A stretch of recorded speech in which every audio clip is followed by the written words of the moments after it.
I'm a great admirer of the humanities, and of the universities. I mean, the humanities, you learn to be a citizen through the humanities. The humanities are at the core of Western culture. If they go, we're in trouble. So the problem is that what's manifesting itself as the humanities in the universities is no longer the humanities. It's something almost virtually the opposite of that. And so when I tell people not to go to humanities courses in the universities, it's with a very heavy heart, believe me. Now the question is, where do you go instead? Well, that's a good question. You can always read. One of the things that's really cool about Amazon is all the great books are free. They're literally free. You can go download them on your Kindle for nothing.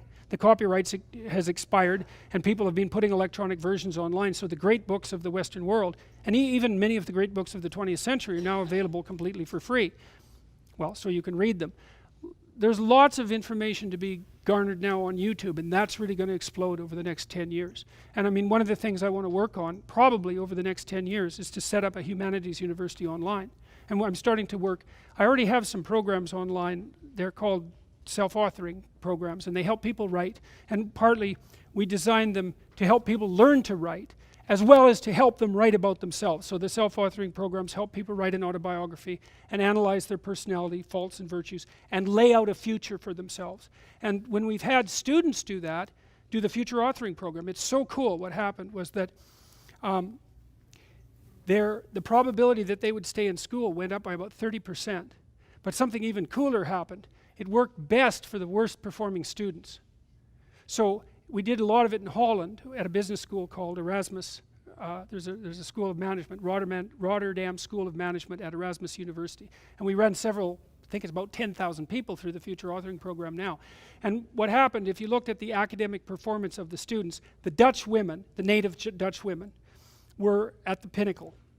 And then it was the Dutch men below them. Now, the women were in a minority, and they were probably a little more highly selected, right? So maybe that accounted for the performance gap. And then underneath that, there was female non-Western ethnic minority immigrants. And then below that were male non-Western ethnic minority immigrants. And there was a massive gap between the Dutch women and the male non-Western minority immigrants. Like a performance gap of about 80%. A massive gap. Within 2 years after writing the future authoring program, the male non-ethnic Western minority students passed the Dutch students.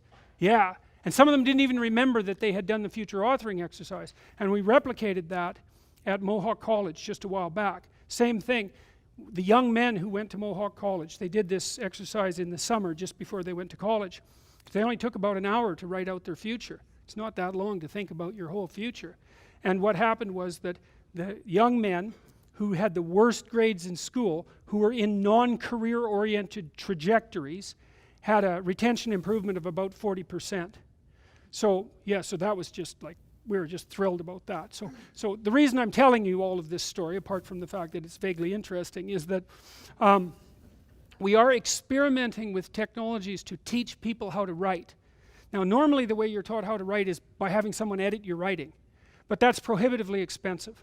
I don't think it can be transformed in something that's available on a mass basis. And so what we're trying to do is to break down the process of writing into its requisite steps. That's kind of what behavioral psychologists do. We've done that already a bit with this essay writing format. And then to sort of teach people what the mechanics of writing actually are, and then maybe to try to figure out how to crowdsource editing so that many, many people can participate in the process. But we'd like to set up an online humanities university over the next 10 years. And since the universities have abandoned their intellectual property, there's no reason not to just move in and take it, as far as I can tell. So that's the plan.